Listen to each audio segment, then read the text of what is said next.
My next guest is a wonderfully talented actor. You've seen him in hit shows like Seinfeld, Martin, and Chuck. He's also a very funny comedian. Would you please welcome back to our stage Mr. Mark Christopher Lawrence.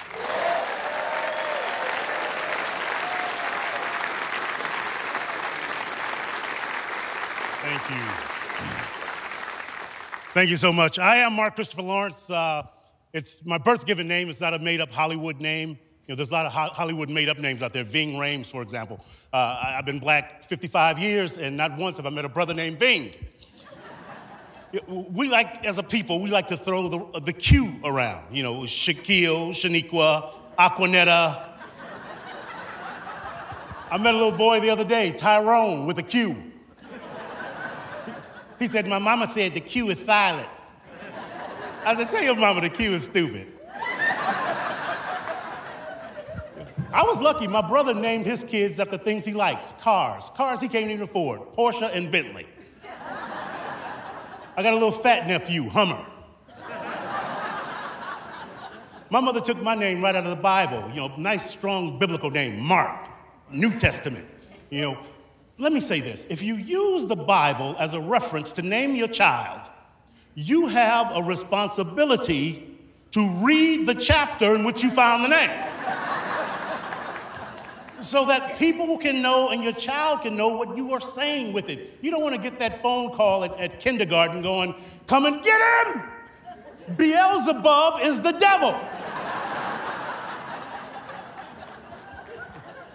I love being a comedian, and in my line of work, I shake a lot of hands, and I can tell a little bit about someone by the way their hands feel in mine. You know, for example, a couple nights ago, I was doing a show in San Diego, and I'm shaking hands with this guy, and I could tell that he was a hard-working man. You know, he had rough hands, you know, maybe a manual labor, real rough hands. Hands so rough, they felt like stale oatmeal cookies. The whole time I was talking to him, all I could think was, I hope this guy doesn't slap me with these oatmeal cookie hands. You know, and then last night, I was here at Zany's, and I shook hands with this young lady after the show, and I could tell I wanted to hold her hands longer. Her hands were soft and warm and comforting, like a grilled cheese sandwich and hot tomato soup on a rainy day. You know, she made me feel safe, like I was wrapped in a baby cheetah. You know, warm and comforting, yes, but with teeth. She could hurt me, but I knew she wouldn't. Now, I said all that to say this. You know, if we run into each other out there somewhere and we decide to shake hands, and you know you have something odd going on with your hand, don't just come up and stick it in mine without some kind of a warning, because I don't have a whole lot of filter. Like, one night after a show, I'm shaking hands, this guy rolls up on me, he sticks his hand in mine, we begin to shake, and I could tell there's something odd going on with this dude's hand. My curiosity got the best of me, so I took a peek.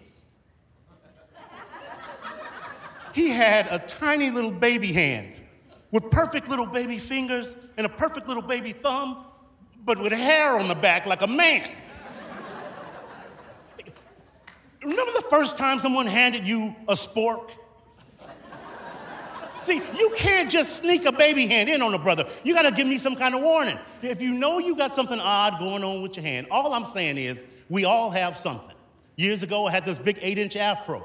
I shaved it to do a play. When I grew it back, I had a big hole in my afro. So I don't judge.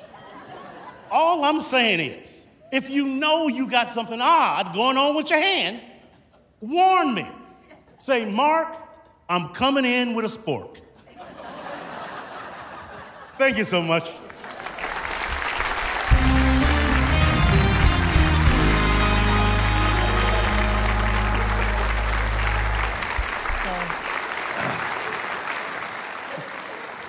Mark, welcome back. So good to have you. But you got to tell me, those shoes, man, I've never seen a pair of shoes like that. What? I want a close-up of those. That is one fine pair of shoes. Now, did you actually buy them that way, or did you have them? Someone gave them to me. They sent them to me. They went on my Instagram and said, hey, we'd like you to wear these shoes. I was like, well, send me some shoes. I'll wear them. I was going to call you Cinderfella here, because that's pretty cool. You know, you do so much work as a comedian. Yes, sir. And that's how most of us know you, from film, television, and stand-up comedy. Usually funny stuff. But you also, you're very into dramatic work. I think I'm a better dramatic actor than I am a comedic actor, because to be a dramatic actor, you have to dig around in funny and dramatic stuff in your life to get to the emotional place you want to be. So I work harder at it. You know, the funny comes easy. You do a festival, this is the 4th annual Say No Bullying Festival. Why is that near and dear to your heart? Well, you know, when I was a kid, if you got bullied at school, you know, once you got home, you were safe. Yeah. And now, because of the internet, you know, kids aren't safe anymore. It's like they get home, they turn on any mobile device or their computer, they're bombarded with the same bullying. It just keeps, it's a continuing thing for them, and they can't escape it. And kids are taking drastic measures, permanent solutions to temporary problems. You know, they're taking themselves out. And so it was important to me to try to help. Tell us about, you've got a Pure Flix talk show called Pure Comedy. What's that? Yeah, Pure Comedy. It's me doing what you do. Yeah. One-on-one with stand-up comedians that are clean. Yeah. And we do the show on location and do some funny shenanigans at the location, and then we go back to the studio and shoot the comics stand-up. And I'm so grateful you have not found it necessary to go into raunchy and filthy humor in order to have a career and to make people laugh. Well, I started doing comedy in the 11th grade. So I couldn't go into raunchy or filthy because my mother led with a heavy hand. Yeah. Well, we're glad that your mom has gotten you on the right path, but we're also glad to have you back and hope that you're going to be a regular with us, because we truly love having you. I would love to come back. I want to come back and sing with that band. Hey, we can make that happen. We can make that happen. As long as one thing, you got to recruit a certain talk show host to be the bass player when you sing. Who's the bass player? Moi. Oh, I didn't know you played the bass. Oh, now he doesn't. Sure.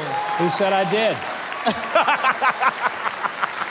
Hey, you can keep up with this very talented man by watching his talk show, Pure Comedy, on Pure Flix, and you can find out more about his new film, other great comedy efforts on his website. It's markchristopherlawrence.com. Follow Mark on Facebook at MCL Actor Comedian.